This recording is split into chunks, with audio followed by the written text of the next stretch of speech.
The stars had always called to humanity, and after 200 years of reaching toward them, humans had finally spread across dozens of worlds beyond their small blue planet called Earth. Ambassador Elena Vasquez stood at the window of her ship and watched the planet Vareth Prime grow larger as they moved closer.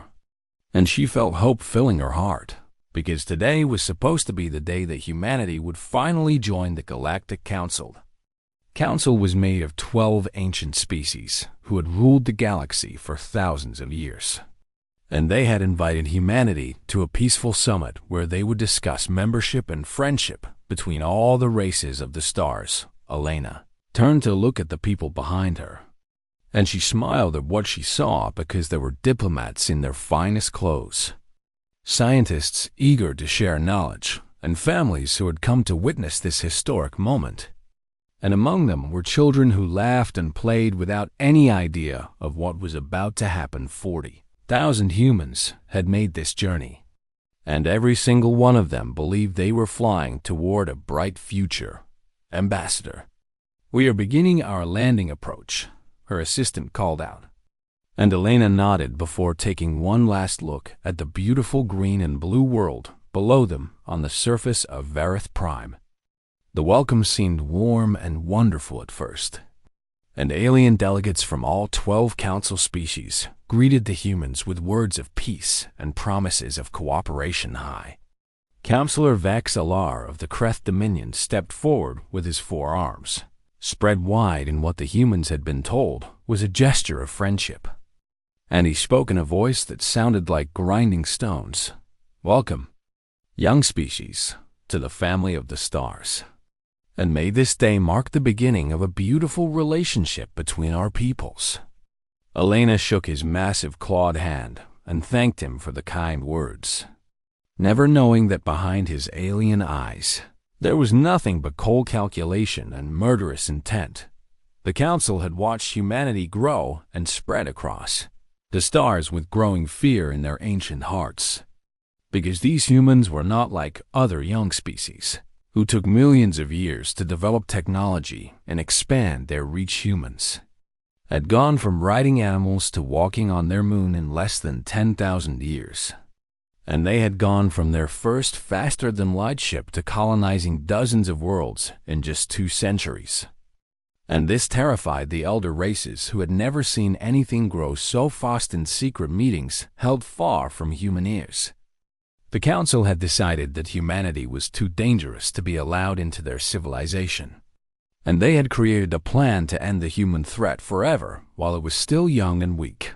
The Zorth hegemony, the most ruthless of the council species, had been given a special mission, and their scientists had worked for years to create a weapon designed to kill only humans, while leaving every other species unharmed. Now that weapon was ready, and 40,000 humans had walked right into the trap. Elena was in the middle of giving a speech about friendship and cooperation when she noticed something strange in the air. And at first she thought it was just dust floating in the light from the windows, but then people around her started to cough, and children began to cry, and Elena felt a terrible burning sensation in her lungs as she tried to understand what was happening. What is this? She demanded, turning to face the alien delegates. But they were already backing away with expressions that she now recognized as satisfaction rather than concern. Councillor Vexaler watched her with cold eyes as he spoke words that would echo through human history forever. This is the end of your kind, Ambassador, because the council has decided that humanity is too dangerous to exist. And we have released a bioweapon that will kill every human on this planet within hours. Elena fell to her knees as the poison spread through her body, and around her she could hear the screams of her people as they realized what was happening. And the worst sounds of all were the crying children who did not understand why they were dying. She used her last bit of strength to activate her personal communicator and send a message back to Earth. And her words were broken by coughing and pain, but she made sure they were heard. They betrayed us, and they are killing everyone, and you must warn Earth.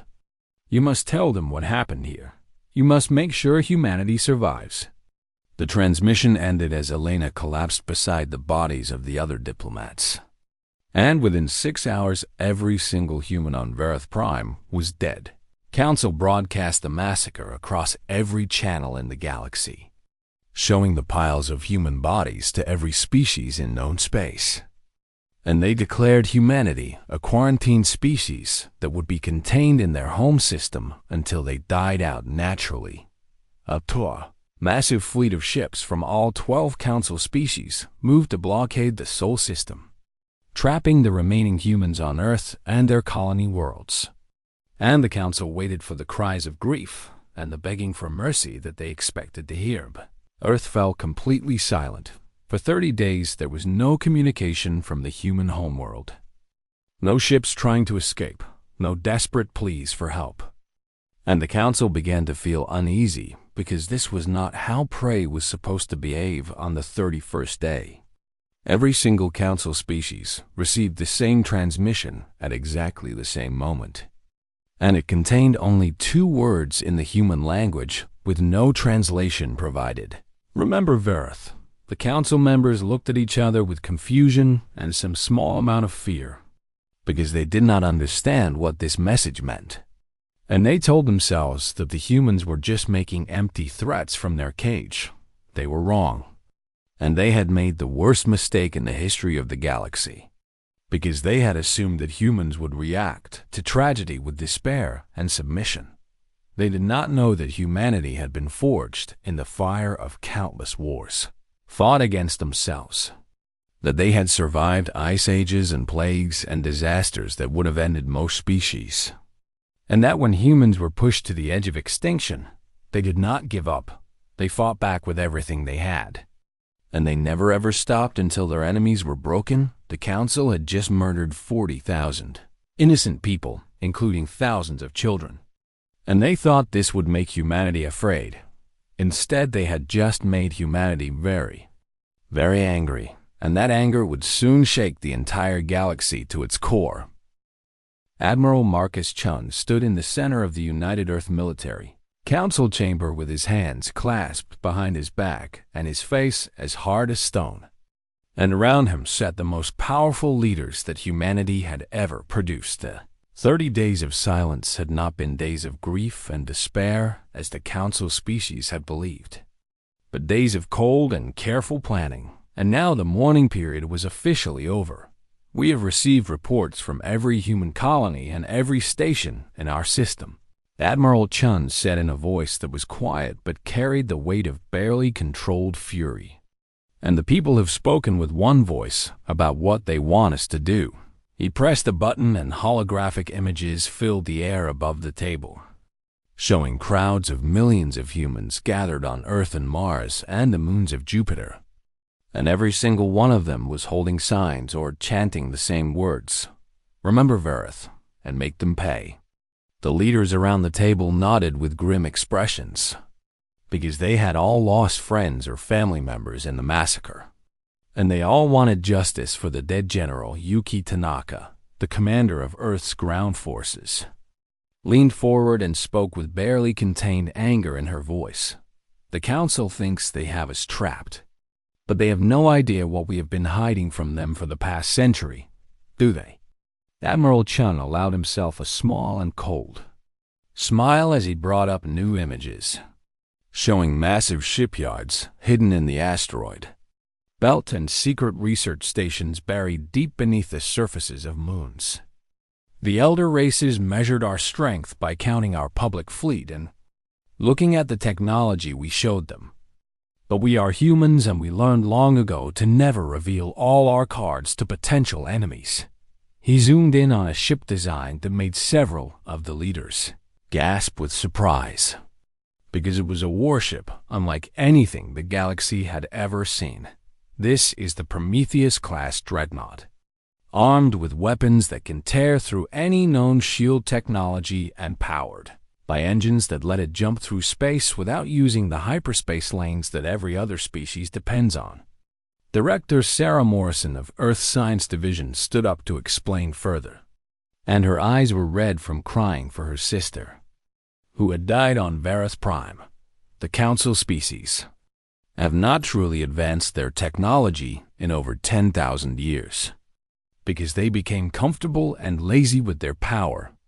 But humanity never stopped pushing forward and never stopped preparing for the day when we might need to fight for our survival. She showed them images of nanite swarms that could eat through the hull of an enemy ship in minutes, of stealth satellites that could blind an entire planet's sensors, and of computer viruses that could shut down the automated systems that every council species depended on. They think we are primitive because we are young.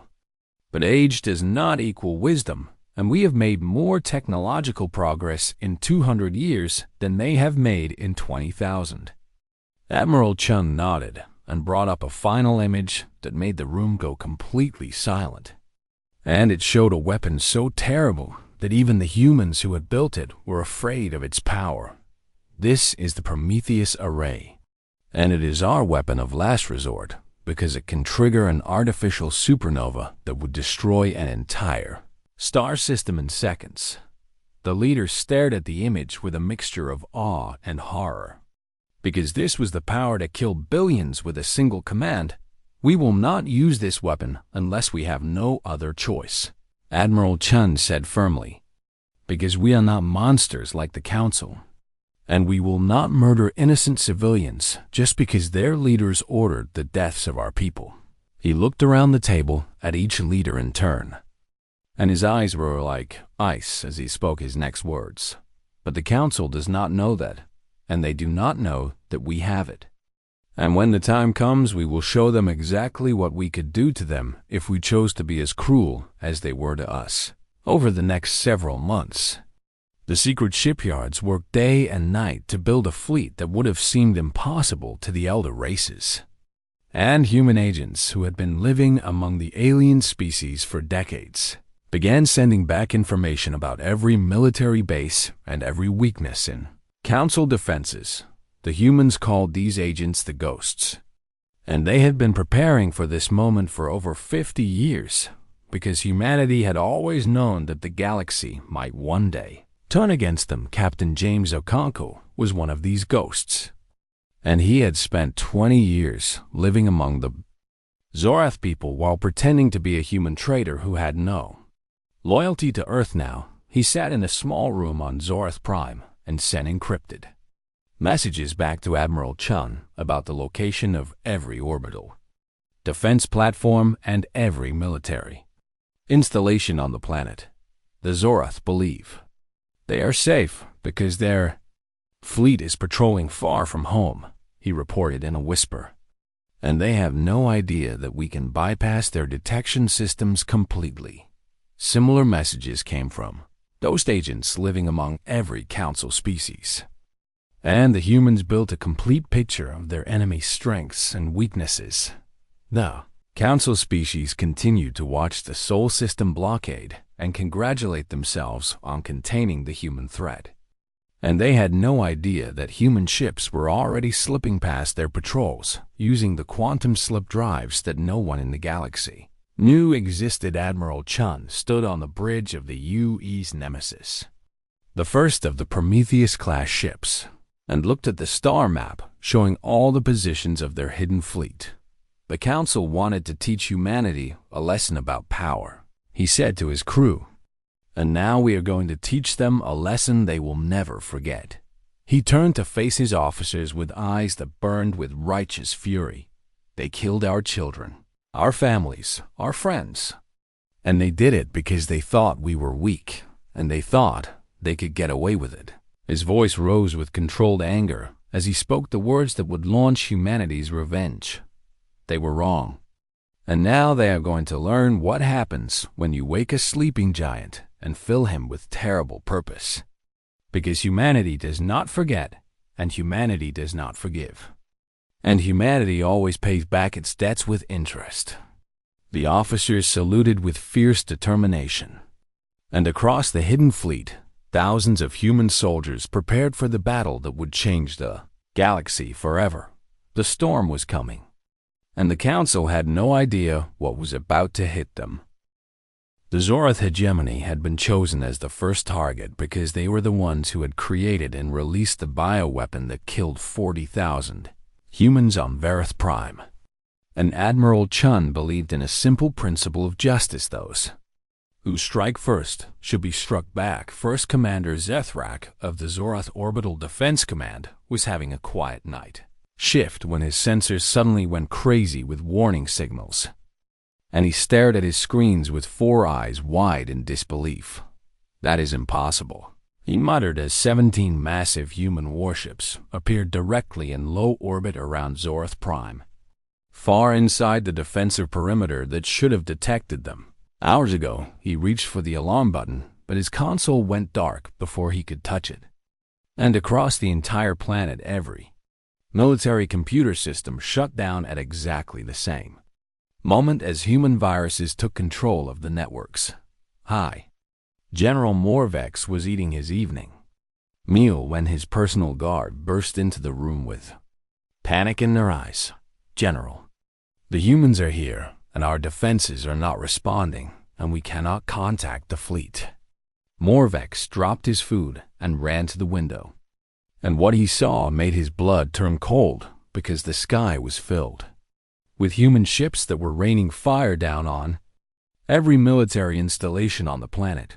But something strange was happening that Morvex did not understand, because the humans were not bombing cities or killing civilians like the Zorath would have done if the situation was reversed instead. Their weapons were hitting military bases with perfect accuracy, and their soldiers were landing at government buildings and weapons factories while leaving homes and schools completely untouched. "Why are they not destroying everything?"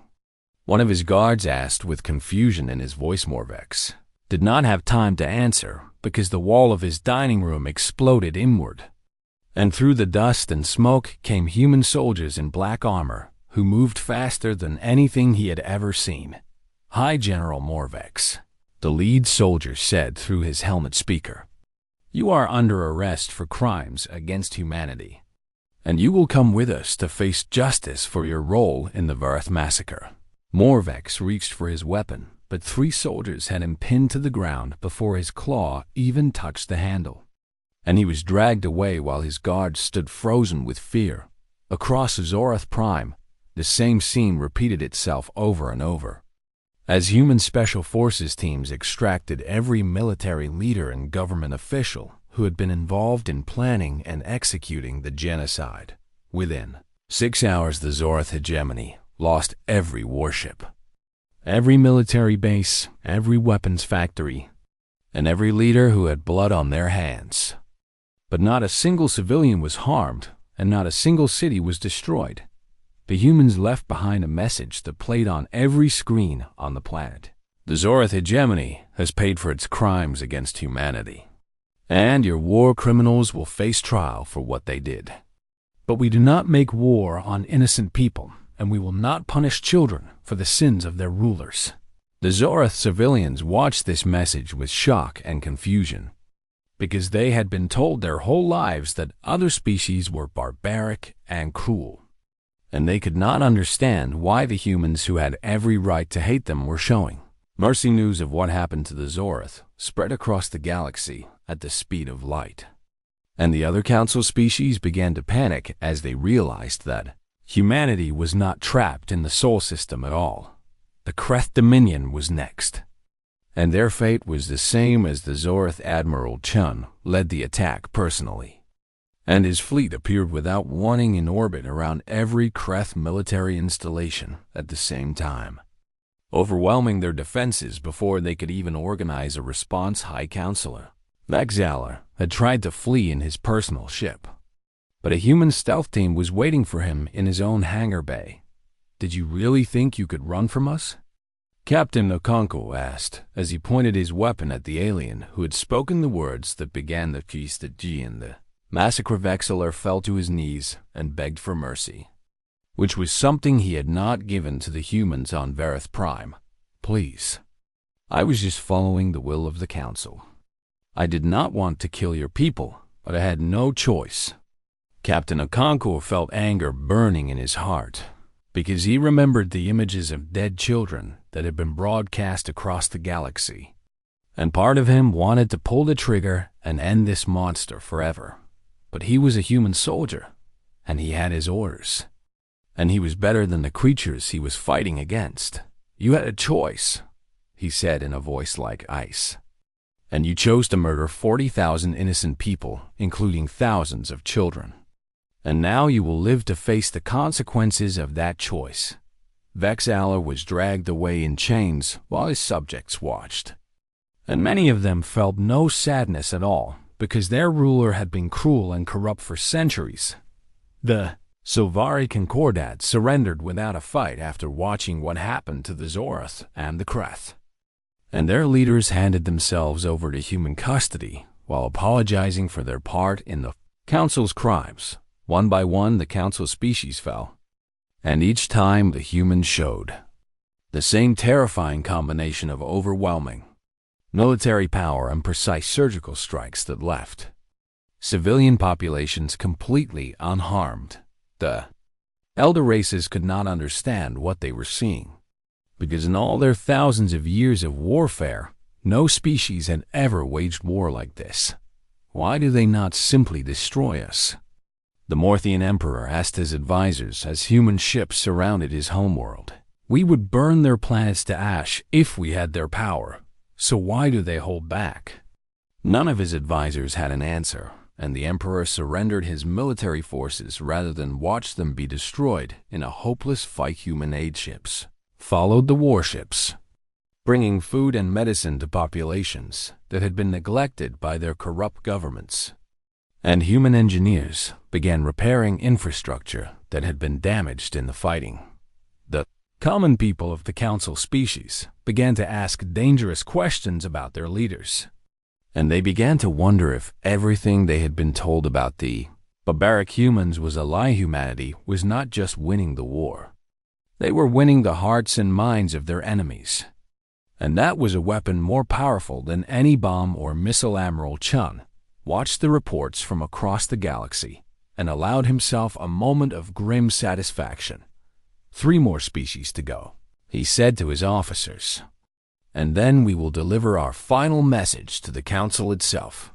The reckoning had begun, and nothing in the galaxy would ever be the same again.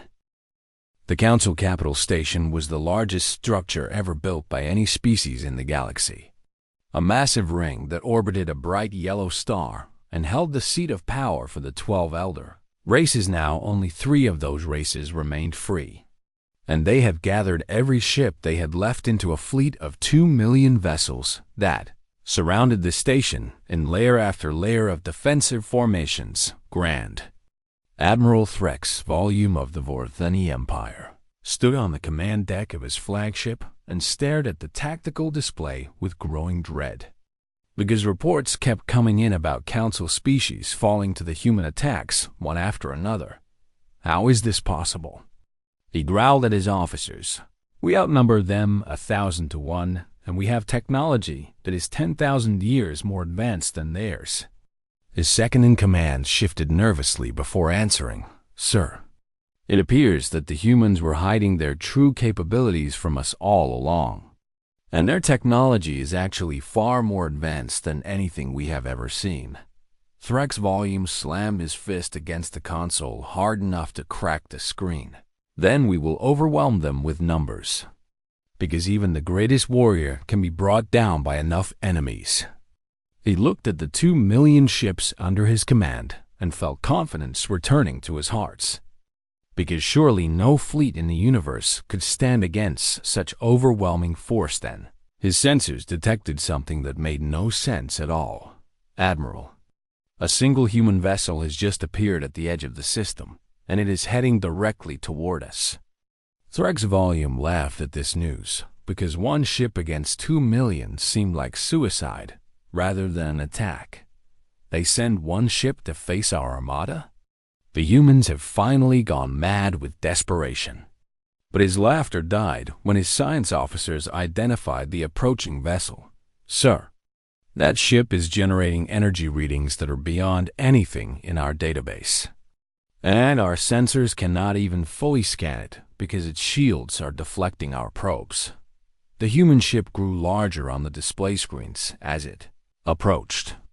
And Freg's volume saw that it was smaller than many of his cruisers, but there was something about it that made his instincts scream with warning. All ships open fire, he commanded. Destroy that vessel before it gets any closer. 2 million ships fired at once, and the space around the human vessel filled with enough destructive energy to crack a planet into pieces. The UE's Prometheus flew through the firestorm without slowing down, and its shields held against the combined firepower of the greatest fleet ever assembled. Without even flickering on the bridge of the Prometheus, Admiral Chun watched the enemy weapons splash harmlessly against his ship and felt no satisfaction. Only a cold determination to finish what the Council had started. Open a channel to all ships and all stations in this system, he ordered. And when his communications officer nodded, he began to speak. This is Admiral Marcus Chun of the United Earth Navy, and I am addressing the remaining members of the Galactic Council. His face appeared on every screen in the system, and billions of aliens watched with fear as this human spoke in a voice that was tired and sad but filled with unshakable resolve. 9 of your species have already fallen, and your leaders are in our custody awaiting trial for their crimes against humanity. He paused and looked directly into the camera. You have seen what we can do, and you have seen that we do not murder civilians or destroy cities, even when we have the power to do so. But now I must show you something else. He pressed a button on his command chair, and the Prometheus launched a single missile that flew past the Council fleet and headed directly toward the system's star. That missile contains a weapon called the Prometheus Array, and when it detonates, it will trigger an artificial supernova that will destroy everything in this system within seconds. The alien commanders watched their sensors and saw that the human was telling the truth, and panic began to spread through the fleet as they realized they could not intercept the missile in time. We could have used this weapon at any time, Admiral Chung continued, and we could have destroyed every Council homeworld without ever putting a single human soldier at risk. The missile reached the star and detonated, and for one horrible moment the star flickered and pulsed with unstable energy as the beginning stages of a supernova. Reaction began. Then the reaction stopped, and the star returned to normal, and every alien in the system realized that they had just been given a demonstration rather than an execution. We chose not to, Admiral Chun said, because we are not like you. He stood up from his command chair and walked closer to the camera so that every alien could see the pain and anger in his eyes. You murdered our children on Vareth Prime, and you broadcast their deaths across the galaxy like entertainment. And you expected us to be broken by your cruelty.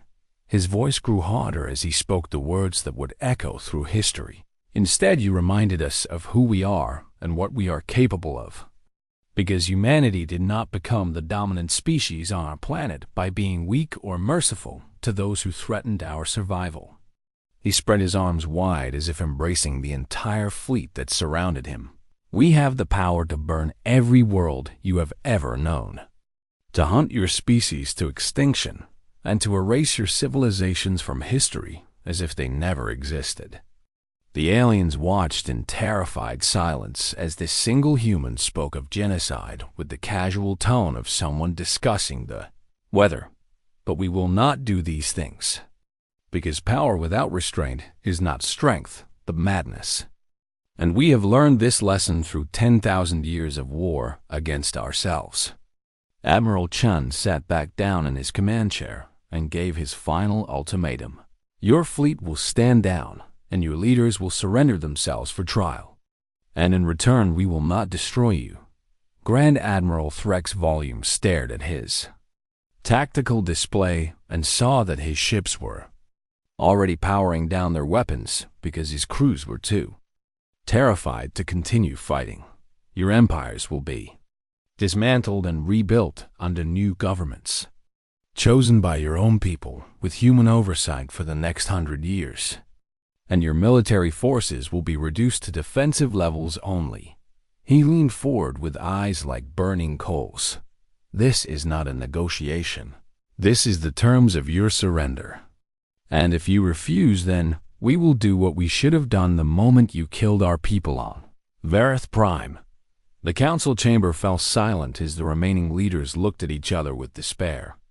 Because they had gambled everything on humanity being weak, and they had lost completely. One by one, the ships of the great fleet powered down their engines and weapons, and shuttles began launching from command vessels, carrying the leaders who would face human. Justice Grand Admiral Threx Volume was the last to surrender. And as human soldiers escorted him from his bridge, he asked the question that had been burning in his mind. Why show us mercy when we showed you none? The human soldier who held his arm looked at him with eyes that held no hatred, only exhaustion and sorrow, because someone has to be the adult in the room. And it is clearly not going to be you. Threx Volume did not understand what this meant, but he was beginning to realize that humanity was something the galaxy had never seen before. They were not conquerors or destroyers or saviors. They were something far more frightening. They were judges, and the galaxy had just been found guilty. 1 year had passed since the fall of the Galactic Council, and the universe had changed in ways that no one could have predicted. The great chamber that had once held the thrones of 12 arrogant empires had been transformed into something new. A circular hall where representatives from every species in the galaxy sat as equals around a massive table. They called it the Galactic Assembly, and it was built on principles that the elder races had never considered possible. Every species had one vote regardless of how old they were or how many ships they commanded. And decisions were made through debate and compromise, rather than threats and intimidation. Ambassador Sarah Vasquez walked into the chamber with her head held high and took her seat at the table that had been reserved for humanity. And she felt the eyes of hundreds of alien delegates watching her every move. Sarah was the daughter of Elena Vasquez, the ambassador who had died on Vareth Prime, and she had spent the last year honoring her mother's memory by working to build something better from the ashes of the old order. The assembly will now come to order, announced the rotating chairperson, a Silvari diplomat named Kethra, who had been one of the first to surrender and cooperate with humanity.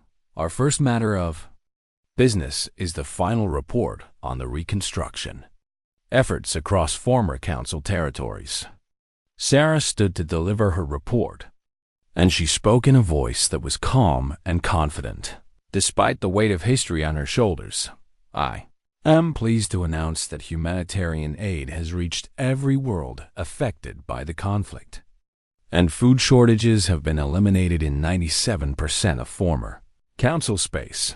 She pressed a button and holographic images appeared showing human doctors working alongside alien medical staff, human engineers teaching local workers how to maintain new infrastructure, and children of different species playing together in schools that had been built with human funding.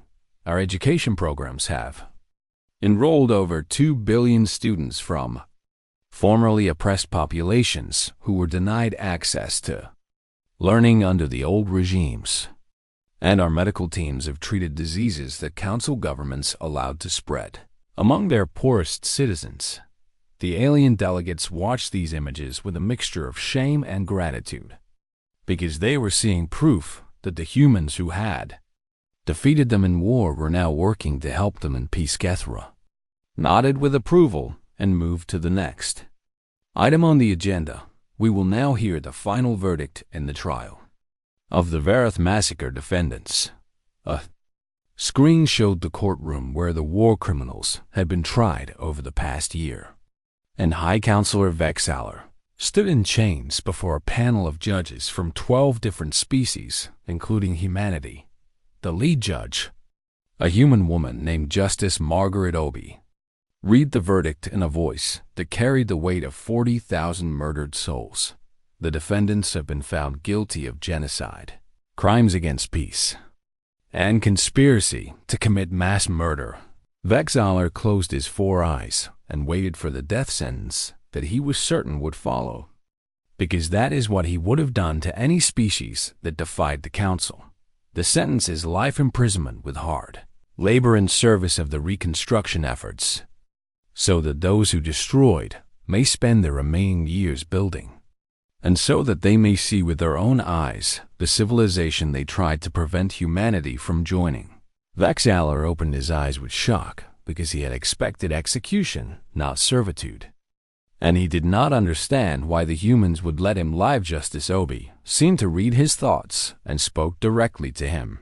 You expected us to kill you because that is what you would have done. But we are not you, and death would be too easy an escape from what you have done. She leaned forward with fire in her ancient eyes. You will live, and you will work, and every day for the rest of your miserable life you will see the galaxy thriving without the Council's cruelty. And you will know that everything you believed about humanity was wrong.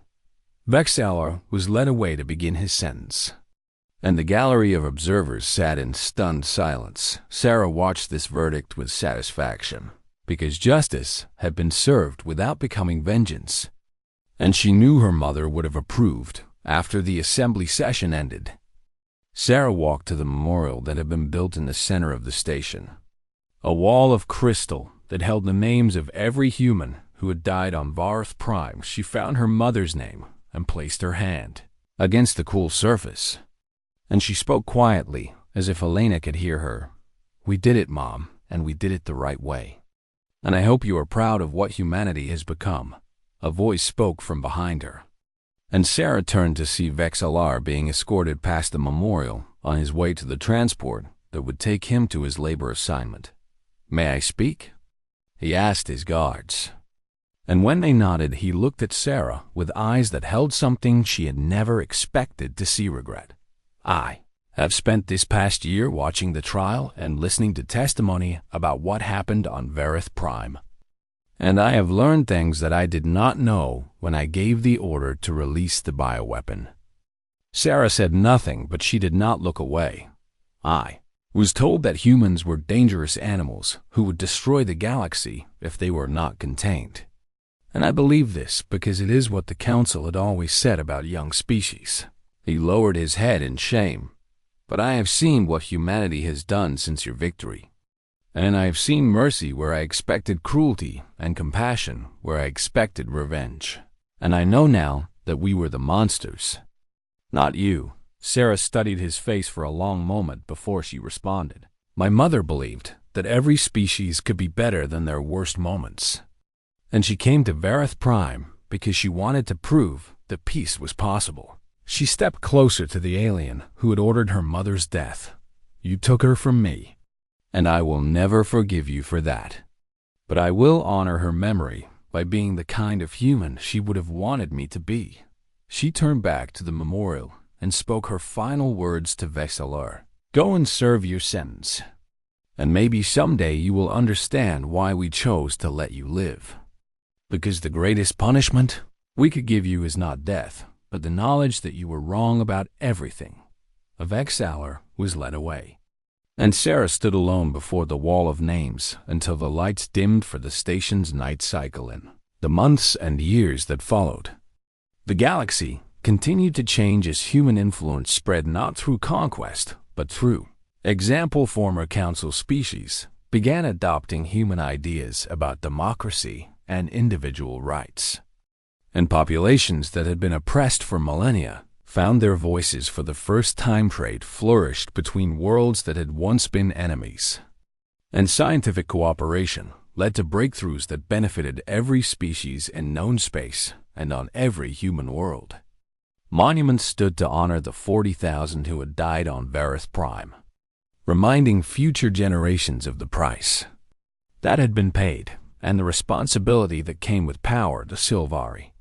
Historian Kethra wrote a book about the human victory that became required reading in schools across the galaxy. And his final chapter contained words that would be quoted for centuries to come.